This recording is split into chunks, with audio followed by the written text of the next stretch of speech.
नमस्कार मित्र, आप सभी को स्पिरिचुअल नॉलेज चैनल पर स्वागत है। मित्र, आज के वीडियो आप सभी के लिए बहुत ही इंटरेस्टिंग और लाइफ चेंजिंग होने वाला है।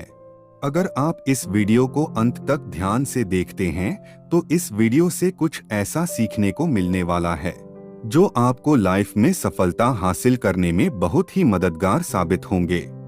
इसीलिए वीडियो को अंत तक अवश्य देखिए और ऐसे इंटरेस्टिंग मोटिवेशनल वीडियो पाने के लिए चैनल को सब्सक्राइब करके नोटिफिकेशन बेल अवश्य दबाएं। तो चलिए बिना समय गवाए शुरू करते हैं आज के वीडियो। मित्रों, आपने हमेशा किसी न किसी पंछी को देखा होगा। जब उसे अंडे देने होते हैं तो सर्वप्रथम एक स्थान खोजते हैं, एक ऐसा स्थान जो वर्षा, धूप और शत्रुओं से सुरक्षित हो, क्योंकि फिर वह अपना घोंसला बनाकर अंडे दे सकें।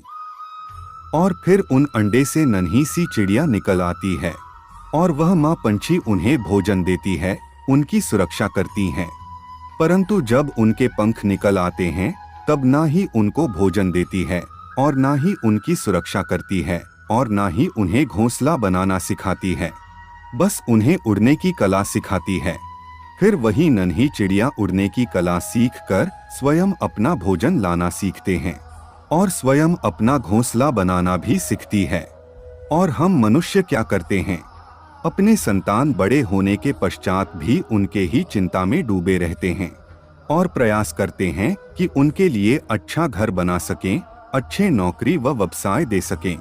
हम अपनी संतान को और भी शक्तिशाली बनाने के स्थान पर पंगु बनाने पर तुले रहते हैं। मित्रों, हमें भी वही करना चाहिए जो एक पंछी करता है, यानी कि अपनी संतान को उड़ने की कला सिखाइए, अच्छे संस्कार दीजिए और एक समय के पश्चात स्वयं को अपना आकाश चुनने के अवसर दीजिए और उसे मुक्त कीजिए।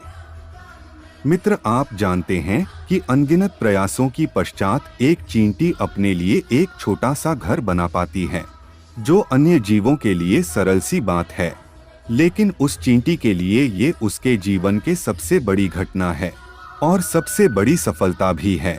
भविष्य में वह चींटी रहे या ना रहे, लेकिन उसके द्वारा बनाया हुआ घर बहुत सालों तक टिका रहता है। मित्रों, हमारे जीवन में सफलता के साथ भी ऐसा ही होता है। आपको और हम सभी को एक दिन में सफलता नहीं मिलती है, लेकिन यदि आप प्रतिदिन बिना रुके प्रयास करते रहते हैं तो एक दिन आपको सफलता जरूर मिलेगी। मित्रों, आप यह स्मरण रखिएगा कि भाग्य के द्वार उनके लिए नहीं खुलती जो हार मान लेते हैं, बल्कि यह भाग्य उनका स्वागत करता है जो उठकर उनके द्वार खटखटाने का प्रयास करते हैं। इसीलिए प्रयास करते रहिए तो सफलता आपके पास एक दिन ना एक दिन अवश्य आएगी। अपने घर के दरवाजों को बंद करने के लिए लगाए हुए तालों को तो आप सभी ने देखा ही होगा। मित्रों, आप तो जानते हैं वह ताला प्रहार से भी खुलता है और प्यार से भी खुलता है, अर्थात उस ताले को आप एक चाबी से भी खोल सकते हो और एक हथौड़ी से भी खोल सकते हो, लेकिन दोनों तरीके से खुलने में काफी अंतर होगा। अगर आप उस ताले को प्रहार से खोलते हैं तो वह ताला फिर से काम करने लायक नहीं रहेगा, परंतु यदि आप उस ताले को उसकी चाबी से खोलते हैं तो वह ताला पुनराय काम में आएगा। मित्र, हमारे जीवन में संबंध भी कुछ इसी प्रकार का होते हैं। इसी प्रकार हमारे जीवन के आनंद रूपी धन की रक्षा भी करना है, लेकिन प्यार से। यदि अगर क्रोध से किया जाए तो किसी काम का नहीं रह जाते हैं। इसीलिए उन्हें सदा प्रेम की चाबी से खोले, ना कि क्रोध रूपी हथौड़ी से, क्योंकि हर बार आप नया ताला तो ला सकते हैं परंतु नए रिश्ते नहीं ला सकते हैं। मित्र, कभी वर्षा के कारण कीचड़ में भरा हुआ सड़क पे चलते हुए अपना घर में गए हैं तो आपको पता ही होगा कि जूता पहनने के कारण उस कीचड़ से तो आप बच जाते हैं, परंतु उन जूता द्वारा उड़ने वाली कीचड़ के बूंदे आपको कपड़े को मैला कर देती है। किंतु फिर भी आप उस जूते के कीचड़ की बूंद से आपके कपड़े गंदे होने के बावजूद जूता पहनना तो नहीं छोड़ देते हैं ना। ठीक इसी प्रकार जीवन में कुछ ऐसे लोग भी आते हैं उन पादुका के भांति, जो आपको कीचड़ से तो बचा लेते हैं, लेकिन कपड़ों रूपी आपका मन पर शंका के दाग लगा ही जाते हैं। इन लोगों के कारण मन को निराश करने की आवश्यकता नहीं है, बल्कि आवश्यक है यह सोचना कि आपको आपके पाप कीचड़ से बचाने हैं और आपके कपड़े को भी। अर्थात हमें हमारे जीवन में कभी कभी गंभीर रहना भी जरूरी होता है, लेकिन अगर आप हर बात को गंभीरता से लेने लागो तो इस जीवन का आनंद ही समाप्त हो जाएगा। मित्र, इस संसार में सभी अनित्य है, यानी कि यहाँ पर ऐसा कुछ भी नहीं है जो सदा के लिए जीवित रहेगा। इसीलिए मित्रों, श्री कृष्ण भगवान कहते हैं कि जब तक यह जीवन है तब तक आप संतोष और आनंद के साथ जिए और स्वयं पर छिटकने वाले कीचड़ पर ध्यान ना दे। बस आनंद बांटने रहिए और मन प्रसन्न होकर बोलिए राधे राधे। मित्र, मनुष्य को जीवन में जब सफलता मिलती है तब उनके अंदर अहंकार पैदा होते हैं और ऐसे में मनुष्य एक बात हमेशा भूल जाते हैं, वह है झुकना। और मनुष्य सोचता है कि मैं क्यों किसी के समक्ष झुकूं, और ऐसा इसलिए हो जाता है क्योंकि मनुष्य एक बात भूल जाता है कि इस संसार में उसने जो कुछ भी प्राप्त किया हुआ है वह सब झुककर ही प्राप्त किया है। जैसे बचपन में चलना सीखा तो इस धरा पर झुककर और गिरकर ही सीखा है। बाद में बड़ों का आशीष लिया है तो वह भी झुककर ही लिया है। और उसके साथ किसानों को भी अपनी फसल काटने के लिए धरती माँ पर झुकना ही पड़ता है और कुएं से पानी निकालने के लिए भी पात्र को झुकना पड़ता है। और तो और भगवान से आशीर्वाद प्राप्त करने के लिए भी उनके समक्ष हमें झुकना पड़ता है। क्या आप जानते हैं आंधियों में वृक्ष कैसे सुरक्षित रहते हैं? झुककर। और सम्मान कैसे पाया जाता है? वह भी झुककर। मित्र, किसी के समक्ष झुकने का अर्थ खुद का आत्मसम्मान को विसर्जित करना नहीं होता है, बल्कि उसका अर्थ होता है कि आप विनम्र हैं। मित्रों, हम इंसान हैं और इंसानों को आकाश का ऊंचाइयों तक पहुंचाने के लिए किसी पक्षी की भांति पंखों की जरूरत नहीं होता है, बल्कि हम जितना झुकेंगे उतना ही ऊपर उठते चले जाएंगे और आनंद से बोलते रहेंगे राधे राधे। मित्रों, इस संसार में आप ऐसी कोई सारे लोगों को जानते होंगे जिन्हें आप स्वार्थी मानते होंगे, और वहीं लोग आपके आवश्यकता पड़ने पर ही आपका सारण करते हैं, अन्यथा वर्ष तक कोई दिखाई नहीं पड़ते हैं। लेकिन जैसे ही इन्हें आपका आवश्यकता पड़ती है तो तुरंत ही हाथ जोड़कर आपके सामने उपस्थित हो जाते हैं। मित्र, ऐसे लोगों पर आपका बड़ा क्रोध आता होगा ना, और आपका मन भी निराश हो जाता होगा। फिर आपके मन में एक संकल्प आता होगा कि इस व्यक्ति को सहायता कभी नहीं करेंगे। परंतु मेरा मानो तो ऐसा आप कभी ना करना। अभी आप सोच रहे होंगे कि मैं क्यों ऐसा कह रहा हूं, क्योंकि भगवान श्री कृष्ण कहते हैं, याद रखना कि दीपक का शरण इंसान केवल तभी करता है जब अंधकार गहरा हो जाते हैं। इसीलिए उस व्यक्ति को स्वार्थी मानकर खुद को व्याकुल ना करना, बल्कि स्वयं को दीपक मानकर आनंदित रहिए और खुद को भाग्यवान समझिए। क्योंकि किसी को जरूर पड़ने पर आपकी याद आती है, यानी आप किसी के उपकार में आ रही हैं। इसका मतलब आप इस संसार में किसी का सहायता करने की योग्य है। एक बात ध्यान रखना, इस जीवन में दूसरा किसी को स्वार्थी होने से स्वयं का दृष्टिकोण कभी ना बदले। केवल मात्र स्वयं का परमार्थ पर दृष्टि रखिए और आनंद से झूमते हुए बोलिए राधे राधे। मित्र, आप जानते होंगे इस संसार में सबसे अधिक शुद्ध माना जाता है गंगा जल को। पर कभी आपने सोचा है कि ऐसा क्यों? क्योंकि गंगा जल की आविर्भाव ही शुद्ध होता है, मतलब उसका जन्म हिमालय की पावन शुद्ध भूमि से होता है। जहाँ से उसका प्रारंभ होता है वह शुद्ध होता है, और प्रारंभ का शुद्ध होना अति आवश्यक है। इस तरह हमारे जीवन में भी प्रारंभ होता है अपने विचारों से।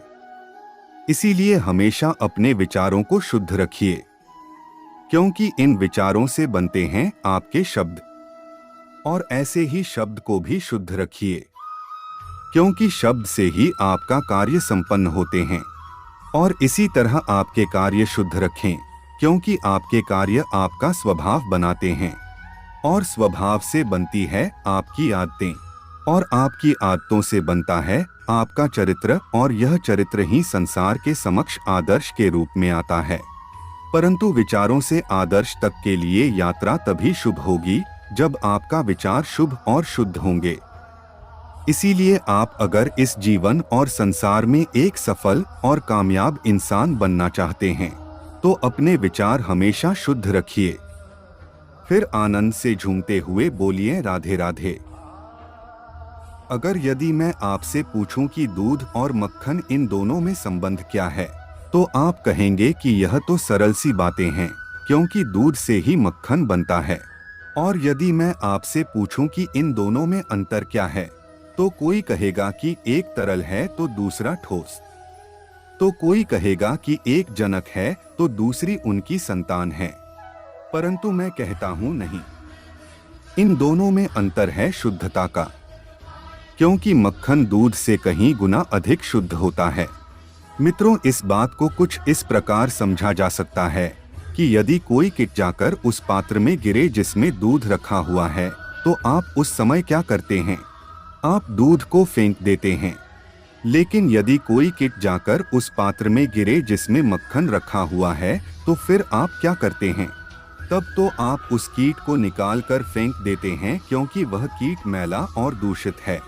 ठीक उसी प्रकार यदि हमारा मन निर्मल ना हो तो कुविचार रूपी हजारों कीट आपके मन को भी दूषित कर देगा। लेकिन यदि हमारा मन मक्खन की भांति शुद्ध हुआ तो आपके मन में ठहरे हुए कुविचार को स्वयं से ही मन से बाहर जाना होगा। इसीलिए हमेशा यह शरण रखना कि इस संसार में कीट कीड़ा मकोड़े तो रहेगी, लेकिन आपको दूध बनना है या मक्खन बनना है, यह निर्णय आपको ही लेना होगा।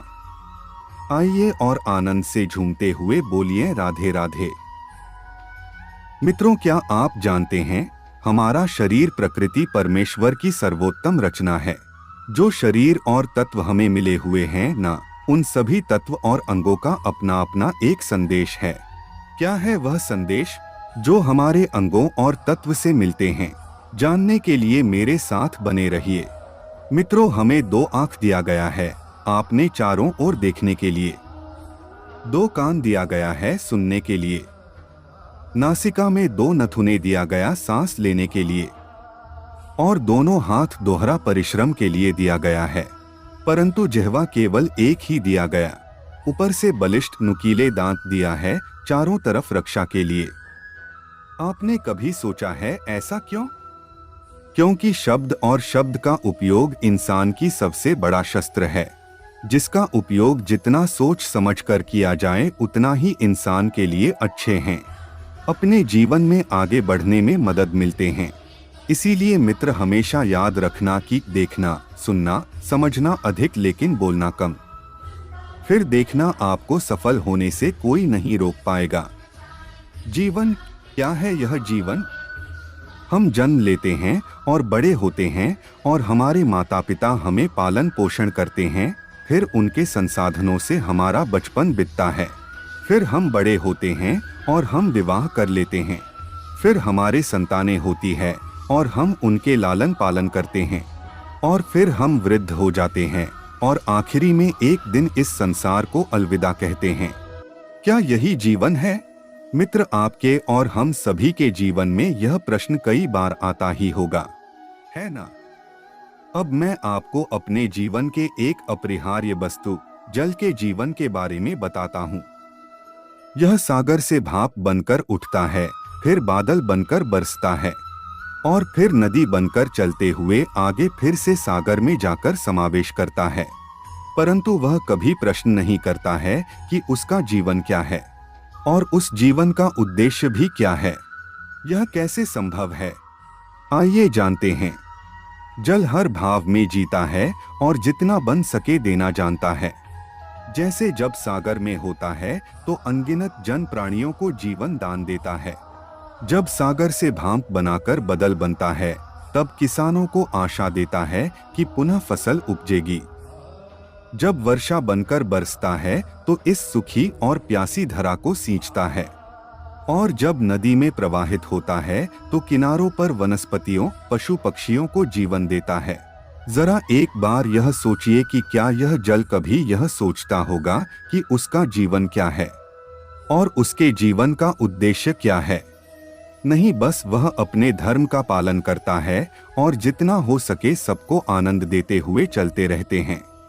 इसलिए जीवन में कभी यह प्रश्न नहीं कीजिएगा कि यह जीवन क्या है और यह जीवन का उद्देश्य क्या है।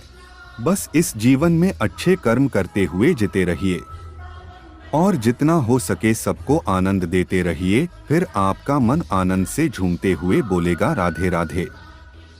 वीडियो अच्छे लगे तो लाइक, शेयर और चैनल को सब्सक्राइब करके सपोर्ट कीजिए। आपकी सपोर्ट हमें ऐसे वीडियो बनाने में मोटिवेट करते हैं। मिलते हैं अगले वीडियो के साथ। अच्छे रहिए, खुश रहिए। जय श्री कृष्णा।